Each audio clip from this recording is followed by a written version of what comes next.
The following content is a voice interview of the founder and CEO of DeepSeek, Mr. Liang Wenfeng. It was conducted at the beginning of this January, a few days before DeepSeek R1 entered the global market. The original interview was conducted in Mandarin. I translated the video into English. I'll be the voice actor of DeepSeek CEO, Mr. Liang. As for the female interviewer, Lady An, I'll be using an AI voice changer of me. Unlike many of my previous videos, I will not make any comments, so this will be an uninterrupted version of the interview. If you enjoyed this interview, don't forget to press the like button and share it with your friends. The interview starts now. The release of DeepSeek V2 quickly triggered a vicious global AI large market price war. Many people say that you guys are the game changer, market disruptor. Do you agree?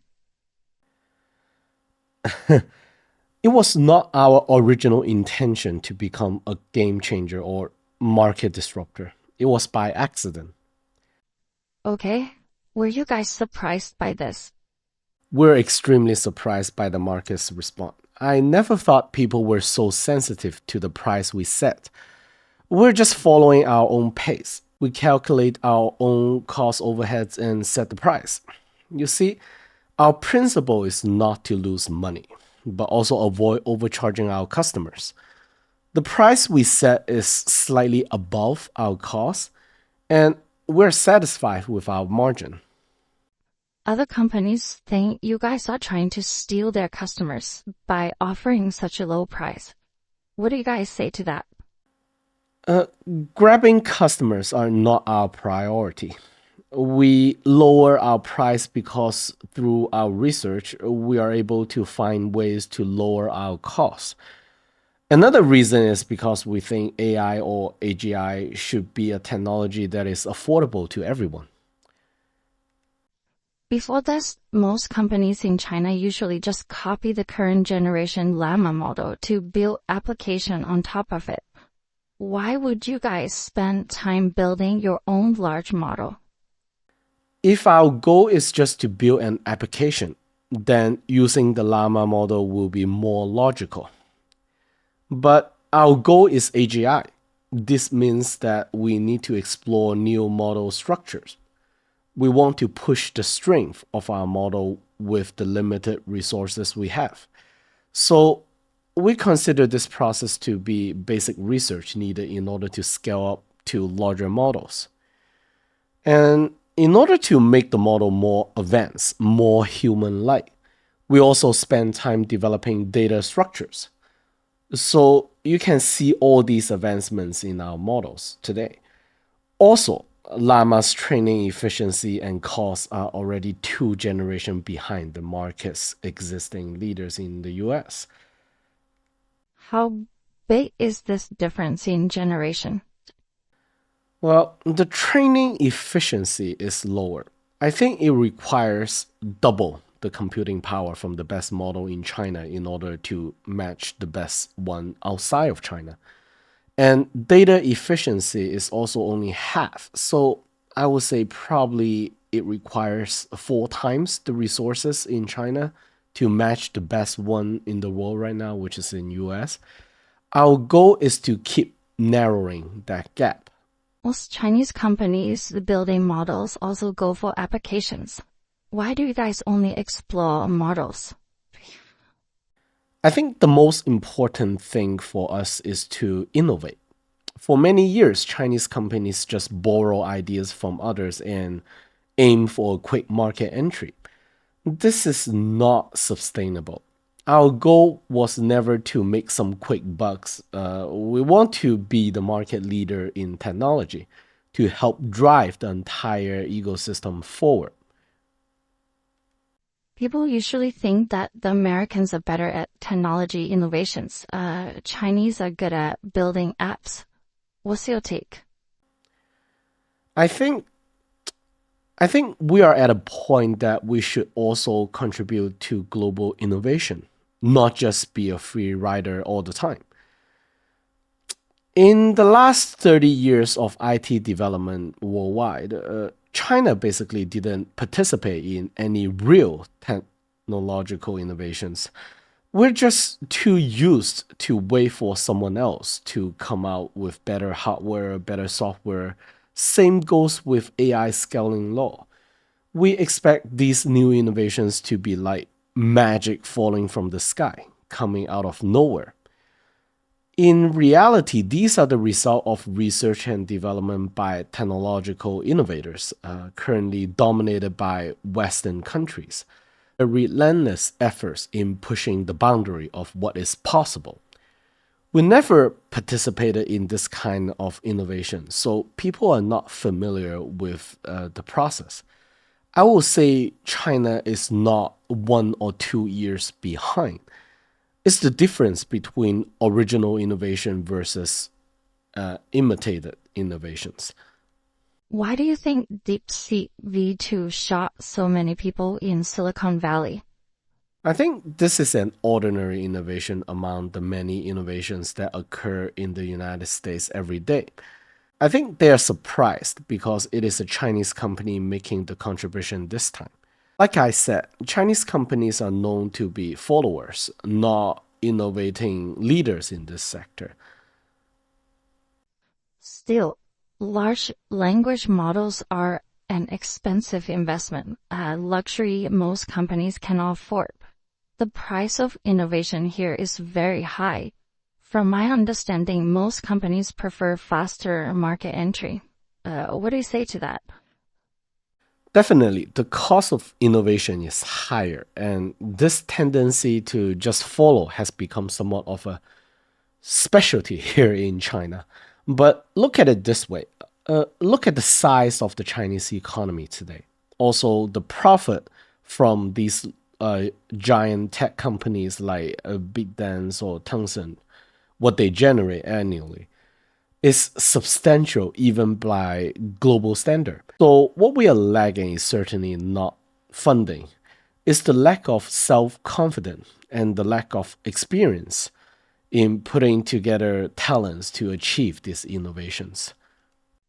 Why do you think Chinese companies, including those large companies with substantial funding, why won't they prioritize in innovation? Um, well, in the last 3 decades, we Chinese prioritize in getting wealthy quick. We ignore real innovation. Innovation is not purely market driven. It also requires curiosity and I would say a creative driven attitude. I think Chinese people are just too used to be followed. It subconsciously limit our imagination. But I think it's only temporary. It's due to change. After all, you guys are a for-profit enterprise, not non-profit research institute. You guys decide to go down the path of innovation, then decide to share this new product through open source. How and where do you guys plan to place the barriers on your products? Won't this new innovation easily mimicked by others? For this kind of breakthrough advancement, the time you can buy from protectionism is limited. Even companies like OpenAI choose to become closed source.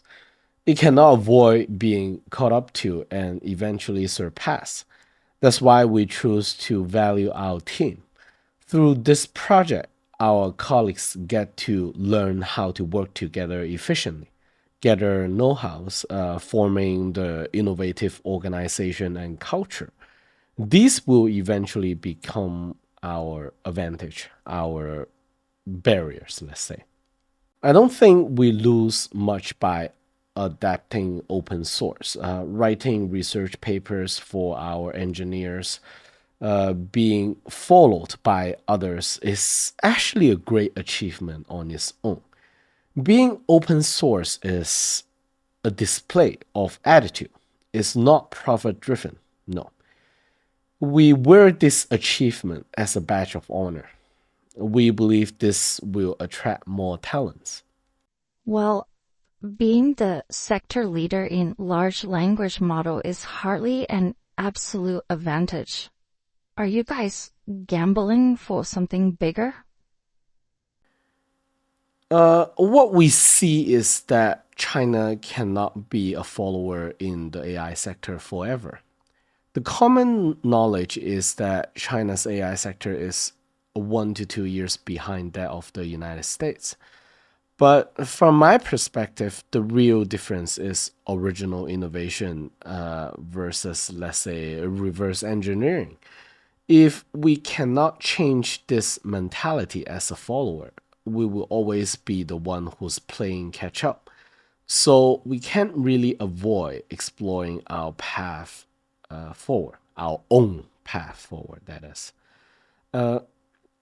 NVIDIA's market leading position is not only the result of NVIDIA itself, but the result of combined strength of the entire Western R&D community. They can see where the future lies, where the industry is heading. China's AI sector also need this kind of ecosystem.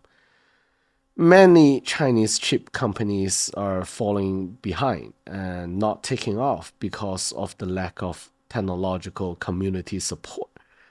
This kind of innovation ecosystem that we do not have. What we receive are always second-hand information. That's why China really need people like us to position at the frontier of technology. This is not simply more investment, but how companies position itself in the market. You guys carry this kind of idealistic attitude, just like OpenAI did in its early days. Will you choose to become closed source like them as well in the future? I know that both OpenAI and Mistral were open source in their early phase. Now they're both closed. No, we will not. We believe the most important thing is to build a strong technological ecosystem. So we will not become closed source. No. Are you guys seeking more rounds of investment? There are news floating out there that your investors might have planned to take DeepSeek public. Most neo-tech companies in Silicon Valley also cannot avoid joining with the tech giants. In the short term, we are not looking for new investors. The problem we face were never funding, but the high-end AI chips that is not available to us due to sanctions. Many argue that AGI development requires visibility and many partners. Unlike some of the other projects where you can just do it by yourself, this will drive up costs quickly. What's your plan to handle those extra costs? Larger investment doesn't always lead to more innovation, or else, large companies would have monopoly all the innovations. Are you guys skipping the application market because of the lack of operation experience or something else? I think AI is at a stage where there will be many technological breakthrough. I think the real era for AI application has not yet arrived. In the long run, we aim to create an ecosystem. I want DeepSeek to focus on advancing large language model AI, stay in the market leading position while our partners build applications and values using our models. This include partners using our models for 2B or 2C business. If we can successfully create the ecosystem, then there's no need for us to develop our own applications. Of course, we will not shy away from app business, but research and innovate in LLM will always be our top priority. Why would people choose DeepSeek for API instead of, let's say, those tech giants in the long run? Our world probably consists of companies specialized in unique sectors. LLM require continuous innovation, and this might not fit the priority or culture of larger companies, such as those big tech companies. Larger companies have their own limits. But can DeepSeek pull ahead and maintain the advantage with technological innovation alone? As you said, the technology secret isn't a strong enough barrier. Yes, but technology development requires time and resources. NVIDIA graphic cards, theoretically speaking, has no secrets. It is easy to duplicate. But to organize a team and chase after new generation technology needs time. So the real barrier is wider than most people anticipate. DeepSeek's new price was followed immediately by BitDance's price adjustment. It means that these larger tech companies are feeling threatened. How do you see the competition between startup innovative companies such as yourself in relation to larger market-leading companies and tech giants? To be honest, we don't really care about this. It's like a psyop to us. Providing this kind of cloud service is not our primary objective. Our primary objective remain in advancement of AGI. I don't see any major breakthrough on the horizon, but I also don't see any major advantage of those larger companies. Yes, larger companies have existing user, but their business model and their revenue are also their burden, I would say. It will make them a target, vulnerable to be surpassed. What's your opinion regarding the other six LLM startup companies in China? What will be the end game looks like? Maybe 2 to 3 companies will survive. Currently, we are all burning through investment. So, those companies with a clear vision and focused strategy will more likely to survive till the end. Other companies might branch out and transform into other business sectors. As long as they can create value, they can exist in one form or another. What's your core philosophy when it comes to competition?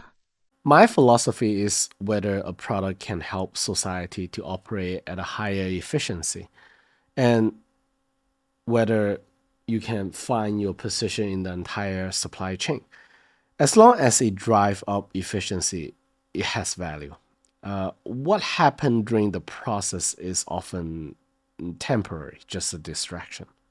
OpenAI's ex-policy director, Jack Clerk, believes that DeepSeek hires some incredible genius to work on its model.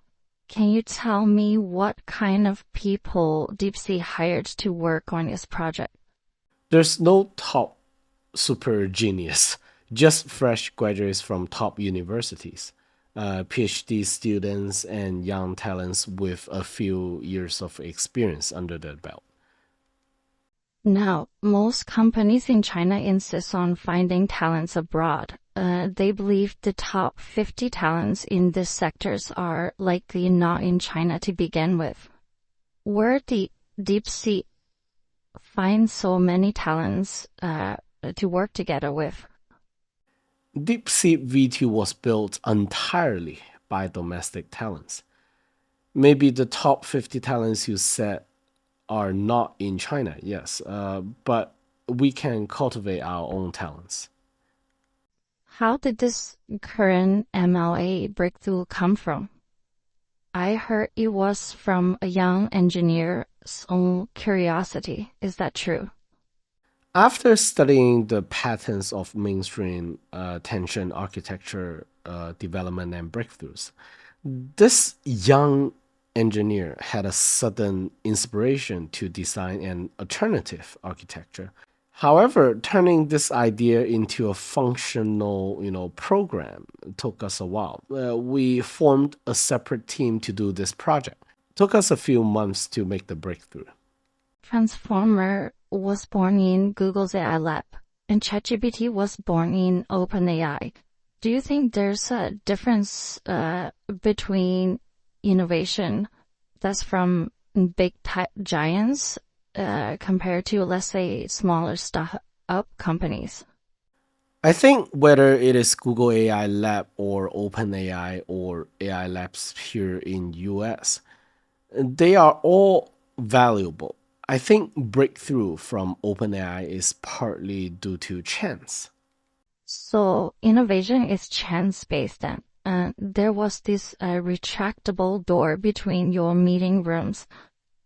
Your colleagues told me that these doors keep opportunities and chance possible.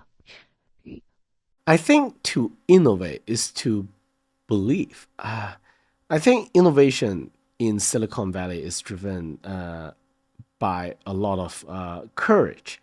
When ChatGPT came out, Chinese innovators were depressed. Whether it is investor or tech giants, all think that the gap is just too big to catch up to. That the best strategy is just committed in making applications.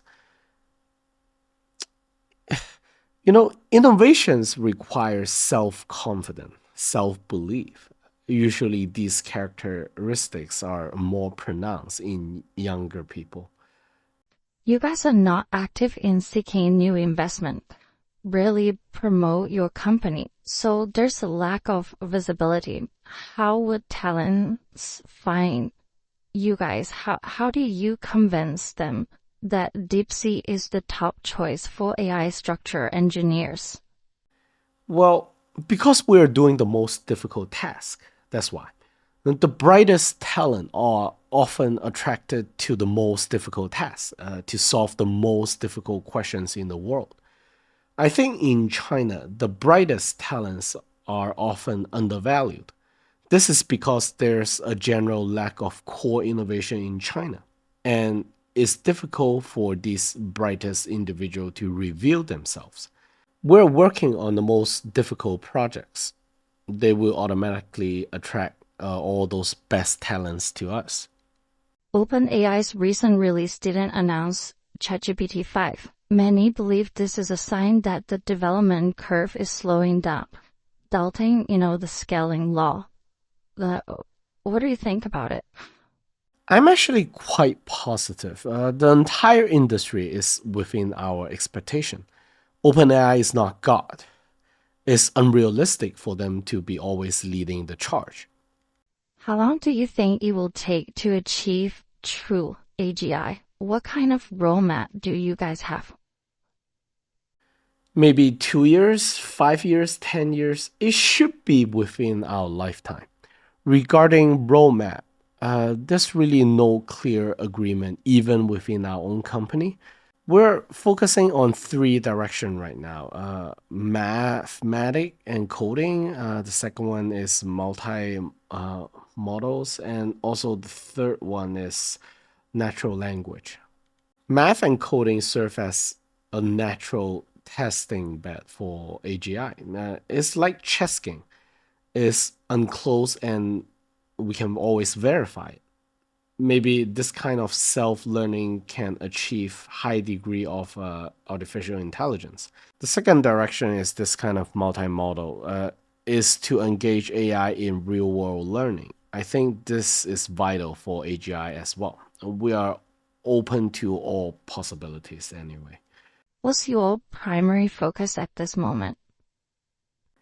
My main focus is on the development of the next generation AI model. Okay, last few question. The global economy is heading for a downturn. Capital investments are slowing down. Will that impact innovative projects, this kind of original core innovation that you refer to? Not exactly. The Chinese economy is undergoing a structural transformation. Future growth will rely more on core innovation. When Chinese people realize that the era of market quick money grabbing is over, they will be more willing to participate in true innovation. So you're quite positive then. I was born in the 1980s and grew up in a tier 5 city in Guangdong province. My father was an elementary school teacher. Back in the days, there's many opportunity in making good money here. Parents back in the days come to our home and tell us that it is useless to go to school. Now, however, their perspective has changed because it is no longer too easy to generate wealth. The taxi drivers are about to lose their jobs to AI. In just one generation, the world has changed a lot. Core innovation in the future will become mainstream. Maybe today, this concept is still not well understood because the society need to undergo transformation, some kind of re-education to adapt to the new reality.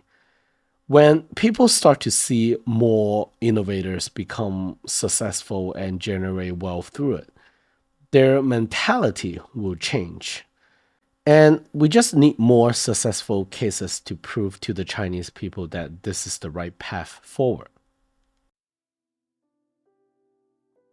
Okay, that's the entire interview. I did remove maybe 10% of the content because they were talking about Chinese individuals in the tech sector that my foreign audience probably cannot relate to. Thanks for watching, and please tune in regularly for more content. A friendly reminder that this is a geopolitical channel where I present a Chinese perspective to events occur around the world and also give you guys my own analysis.